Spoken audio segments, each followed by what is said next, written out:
Hoje nós temos aqui o nosso tema, uma coisa que muita gente não gosta. É a disciplina de Deus. Uau. E nós temos aqui em Naum 2,13, que fala bem claro aqui sobre isso. Mas de sobre ti, Judá, quebrarei o jugo deles e romperei os teus laços. Então, Deus usa muitos meios para disciplinar seu povo e corrigir seu filho, até mesmo nações pagãs como a Síria. Então, nós temos o quê? O que isso significa? Que o Senhor, até as nações pagãs foram corrigidas e disciplinadas pelo Senhor. E muitas pessoas, quando Deus disciplina, elas começam, a reclamar. Mas o Senhor disciplina. Agora Ele disciplina com amor. Não é? Ele é justiça e amor.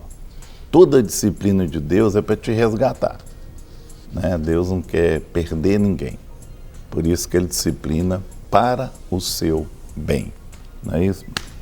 É interessante, Guerra, quando a gente pega o contexto de Naum, Sim. parece que Naum ele passa por um conflito, porque se Judá era o povo de Deus e os assírios eram um povo que não servia a Deus, era uma nação ímpia, uma nação idólatra, não é? E de repente Deus declara para Naum que ele vai usar a Síria, mesmo ela sendo ímpia, para trazer o juízo e o castigo para Judá. É como se Deus usasse o ruim para punir a maldade de outro, né? Mas nós vamos ver que aí entra uma questão muito interessante, que é a soberania de Deus em todas as coisas. E Ele usa quem Ele quer, não é? Sim. E isso é importante. A gente precisa, muitas vezes, entender isso. Muitas vezes a gente passa por determinadas situações onde a gente vira e pensa assim, mas como que Deus está permitindo que fulano faça isso comigo? Eu aqui sou servo de Deus, fulano nem serve Deus, fulano blasfema de Deus e de repente é esse fulano que vem fazendo algo contra mim. Isso não é Deus, isso é coisa do diabo, né? A gente tem essa tendência, Deixa né? só, que eu passei por uma situação aqui agora. Sim. Eu li o versículo errado. Ok. Ah, que situação, né? Jesus amado. Eu li 1,13 e 2,13. Então vou ler para você aqui agora, para você continuar, tá? Para me corrigir a minha situação aqui. Já que não, eis que estou contra ti, diz o Senhor dos Exércitos, queimarei na fumaça os teus carros, a espada devorará os teus leãozinhos, arrancarei da terra a tua presa e já não se ouvirá a voz dos teus embaixadores. Esse é o versículo certo. Aí sim. Aí é disciplina. Eu li 1,13. Eu falei, peraí, deixa eu corrigir aqui. Estarei contra ti. Estarei então, contra o Senhor ti. estará Isso mesmo. contra ti. E nós vamos ver depois na sequência, né, os desdobramentos desse texto, que não é um texto grande, um versículo só, Sim. mas a gente vai ter os desdobramentos dele. Mas aí voltando, como a gente muitas vezes, Guerra, pensa exatamente isso. Ah, isso não é Deus, isso é coisa do diabo. Na realidade, até o diabo tem o limite para agir e ele só vai poder agir dentro do limite que Deus estabelece para ele. Então, tem coisas que é o diabo mesmo que vai fazer, mas nós não podemos, mesmo sendo o diabo, achar que Deus perdeu o controle, não é? Isso é muito claro quando a gente vê no diálogo entre Satanás e Deus a respeito da vida de Jó, em Jó capítulo 1 e depois em Jó capítulo 2. Então, Deus permite, não é, que o diabo, que Satanás, toque em todas as coisas de Jó. Mas Deus pôs um limite, não toque nele. Você pode tocar no que você quiser, nele não.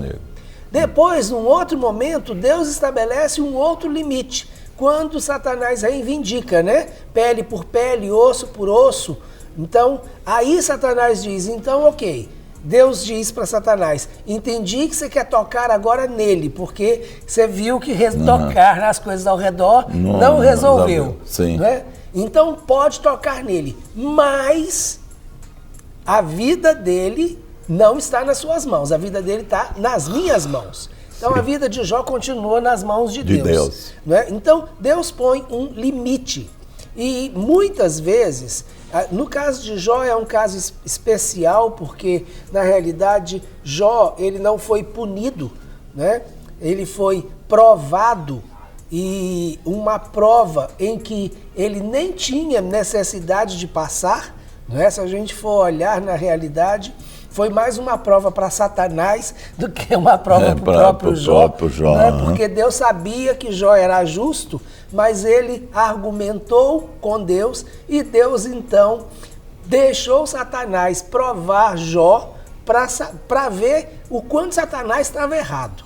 Né? Mas houve uma permissão e controle de Deus. Com certeza. Agora, nós temos em outros momentos da história, principalmente da própria história de Israel, onde Deus vai usar nações ímpias, reinos idólatras, para punir a própria idolatria de Israel. Sim, como foi o caso, por exemplo, de Nabucodonosor no Império Babilônico. Como foi o caso não só da Assíria, mas também da Síria. Tem Assíria e tem Síria, com A e sem A. Então, em todos os dois momentos, então, tanto a Assíria quanto a Síria subjugaram o povo de Israel, principalmente o Reino do Norte. Agora, nós temos, em relação ao Reino do Sul, nós vamos ver que o próprio Império Romano foi instrumento de Deus para trazer, né, o seu castigo e o seu julgo para o povo de Israel. O Império Grego, depois do Império Babilônico, veio o Império Grego, depois o Romano. Então nós vamos ver que no decorrer da história, nações iníquas, nações idólatras, são realmente usadas por Deus para quê? Para que aquele povo, como nação, se desperte de novo para Deus. Né? Então esse é o ponto. Agora, Deus poderia usar outros instrumentos? Poderia. Agora, ninguém melhor para fazer o mal do que aquele que já tem o mal em si. Não é verdade? Com certeza. É isso mesmo. Amém. Então, faz sentido Deus permitir, né, que essas nações se levantem, que pessoas se levantem. Você de repente vira e fala assim, não entendo por que fulano de tal vive no meu pé e Deus não me dá um livramento dessa pessoa. Será que Deus quer te dar um livramento dessa pessoa ou Deus quer que você se refugie nele e volte para ele? Não é? Então, muitas vezes, aquilo que nós estamos vivendo, as situações que estamos passando, as pessoas que muitas vezes chegam e nos afrontam, não é para nós nos levantar contra as pessoas, é para nós nos refugiarmos e voltarmos para Deus. Não é voltar contra, mas sim para Deus. Rogério, muitas vezes Deus está usando essa pessoa que está no pé, já é o livramento. Já é, porque se deixar a gente sem um espinho, a gente deita nas cordas, não é verdade? Tem hora que é preciso. É preciso alguém segurar no nosso pé para a gente não ir nos nossos próprios caminhos. Com certeza. Aí já é processo de livramento que Deus está dando. Muito bem. Tem uns espinhos que é de coqueiro, né? Eles vão lá no fundão, né? Coqueiro é espinho duro, viu? Porque quando se fala em espinho, a gente pensa no de rosa, né? Tem uns espinhão que eu Agora o de coqueiro é o pior que tem, viu? Muito bem, nós temos já aqui várias participações, né? Nós temos uma aqui do Rio de Janeiro. Eu gostaria que um de vocês pudesse dar a resposta. Diz assim, a paz, eu estou triste, até querendo sair da igreja. Uma irmã está com mágoa de mim. Eu sei que não fiz nada. Queria pedir desculpas, mas ela fala que não quer conversar. Ela fala que eu tenho que pedir a resposta a Deus, só porque eu estava com o pai dela. Mas agora eu coloquei um ponto final no relacionamento. Ela está com mágoa do pai também, porque o pai dela estava com uma outra mulher há 10 anos. No caso, não sou eu o que vocês... Na verdade, não sou eu. O que vocês poderiam me dizer sobre isso? A filha dele é da mesma igreja que eu. Não é? Eu estou muito triste e desanimada. Ela está com uma ferida no coração. E você também, né, querido? Mas essa pessoa já mandou uma mensagem antes. Já. É que... Né? Então, entendi. A gente, pelo contexto... Né? Ela só então, estava com o pai dela. Né? Então... Agora, o que significa estar com o pai, né? E esse homem que é o pai dessa moça, ele é casado ou não? Né? Então, se ele não é casado e esse estar era um relacionamento saudável diante do Senhor para estabelecer um novo relacionamento, não é? Então aí realmente esse laço, né, de alma e essa dependência e codependência dessa mulher com o pai precisa ser resolvido, né? Mas não é você que tem que resolver isso. Quem tem que resolver isso é ela e o pai, se essa relação entre os dois não é saudável. Agora, se o estar com esse homem, né, não é exatamente aquilo que deveria ser diante de um princípio ético e de um princípio cristão, dentro daquilo que a gente, né, tem falado todos os dias aqui, né, de santidade, de preservação da honra, né, com responsabilidade. Se não é isso, então você não tem que ficar triste não, minha irmã. Você tem que aproveitar que alguém se levantou para abrir os seus olhos. Aí eu acho que o contexto desse programa se aplica. Então agradeça a Deus pela vida dessa filha que veio abrir os seus olhos para te tirar do laço.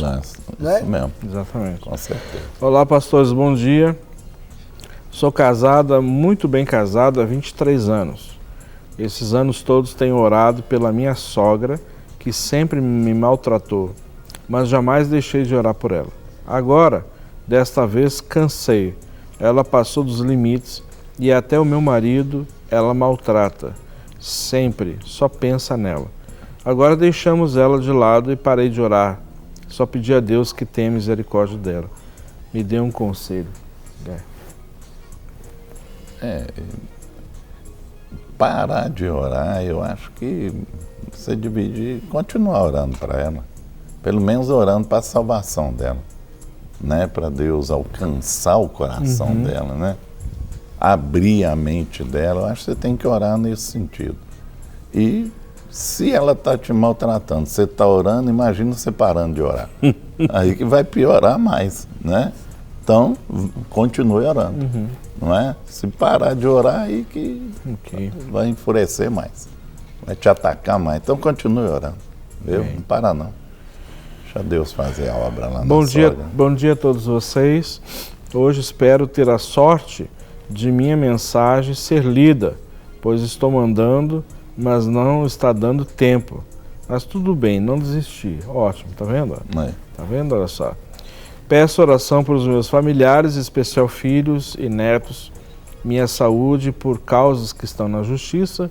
Não vou detalhar, pois o Senhor sabe que no tempo do Senhor, vai acontecer a resposta em nome de Jesus. Um abraço a todos que fazem parte desse maravilhoso programa. Sou de Currais Novos, a Célia. Ô Célia, obrigado pela sua participação, Deus te abençoe. Muito obrigado, amém. Bom, temos mais uma aqui. Pastores DDD 33, agradeço a Deus todos os dias pela vida de vocês, porque através da vida de vocês muitas são abençoadas. E uma perguntinha para vocês: por que tem gente que tem um cheiro muito desagradável e nada que essa pessoa faz para eliminar esse mau cheiro dá certo? Isso, porque isso é espiritual? Olha, Rogério, se fosse uma situação espiritual, nem todo mundo iria sentir. Apenas algumas pessoas que Deus tem a habilidade, né? Deu a habilidade de discernimento de espírito através desse sentido que é o olfato. Porque nós podemos ter discernimento de espírito de várias formas, e uma destas maneiras é através do olfato. Então pode ser através de sons, através do olfato, através, né, da própria pele. Tem pessoas que sentem a presença, né, e sabem qual é o tipo de espírito por causa da sensação que aquilo traz no corpo, outros através de visão, e outros sem nenhum desses sentidos, mas ela tem um discernimento, claro, através do dom que Deus dá. Então, se fosse uma questão espiritual, então isso seria entendível, né, apenas por pessoas que têm a habilidade de discernir espiritualmente. Então, não seria algo que seria perceptível para todo mundo. Agora, em termos de cheiro, o que a gente pode recomendar é procurar tanto um endocrinologista, né, ou um dermatologista, porque pode ser um problema granular de glândulas do corpo que produzem determinadas secreções, como também pode ser um problema de pele, né, que exala o cheiro, a menos que sejam cheiros muito específicos, né? Mas, pelo que a gente está entendendo, pode ser ou uma coisa ou outra. E nesse caso, procurar um médico. Eu acho que isso seria o mais recomendável. Né? E tem casos que um desodorante resolve também, né? Com certeza. Né? Com certeza. Uma higiene, né? Então, uma boa higiene. Falando aí que tentou tudo, né? Aí a falta de higiene pode até ser espiritual. Né? Pode. Então, pessoas que estão debaixo de uma influência demoníaca e que, por causa disso, não querem, né, passar por esse processo de higienização. Que pode também ser um caso de depressão, né? Há determinados casos de alma, né, depressivos, que não querem nem tomar banho, não querem se cuidar. Exato. Então não lavam o rosto, não escovam os dentes, não penteam o cabelo, não tem o cuidado com o próprio corpo. Mas, pelo que a gente está entendendo, não é nada dessas coisas. Então o ideal mesmo é procurar o médico, que aí ele vai dar uma orientação melhor. Nós temos aqui, o primeiro é que nenhum pecado é aceitável. Ok, então, qual é a pergunta mesmo, Guerra? O que isso significa? O que isso significa? Que Deus pode usar quem Ele quer, e o que isso significa? Então, a primeira coisa, nenhum pecado é aceitável. Deus não faz concessões. Não há pecadinhos e nem pecadões. Pecado é pecado. E são exatamente os nossos pecados que fazem separação entre nós e Deus. E isso a palavra de Deus diz de uma maneira muito clara. É muito interessante porque, como Deus não faz distinção de pecado, e Ele leva em conta todo e qualquer pecado e toda e qualquer transgressão, porque muitas vezes a gente para e pensa assim: mas será que um único fato de ter comido um fruto, não é? Uma coisa que parece ser tão boba, tão corriqueira, não é verdade? Se você parar para pensar, não é? Adão e Eva foram lá e comeram um fruto. O que é comer um fruto? Tinha tantos, não ia fazer falta para ninguém. É ou não é? Se a gente para pensar com o nosso senso lógico, racional e principalmente pela nossa própria justiça, né, onde nós colocamos e fazemos distinção de pecados diante dos homens e até mesmo colocamos isso diante de Deus, mas, Senhor, esse é um pecadinho à toa, né? Esse fica na gavetinha de baixo porque ele é pequenininho, então para esse a minha penitência vai ser menor, né? Ah, não, esse é um pecadão, esse é um pecado mortal, esse a penitência tem que ser grande. Não, todos eles já foram pagos na cruz, tá certo? mas todos eles são pecados do mesmo jeito. Então, não há essa distinção de pecado diante do Senhor. Pode ser comer uma frutinha, né? Como pode ser matar o próprio irmão, como aconteceu logo em seguida entre Caim e Abel. Né? Então, todos eles são vistos da mesma maneira diante de Deus. E é muito interessante porque quando Deus chegou antes de Caim matar Abel, ele disse, não é? Já está dentro de você, cabe a você dominá-lo. Então, ele podia ter dominado do mesmo jeito que Adão poderia ter dominado o seu impulso e não comer o fruto. Do mesmo jeito que Eva poderia ter vencido a tentação e não ter provado do fruto. Então, a situação é exatamente essa. Não há distinção de pecado, mas Deus está atento a todos eles. Amém. Por isso que todos pecaram e todos necessitam da graça de Deus. Não há nem melhor, nem pior. Somos todos, sem exceção, pecadores. Por isso foi necessário o sacrifício de Jesus. Para receber todas as novidades do canal, inscreva-se. E se curtir o vídeo, clique em gostei. Aproveite para acompanhar a Rede Super nas redes sociais.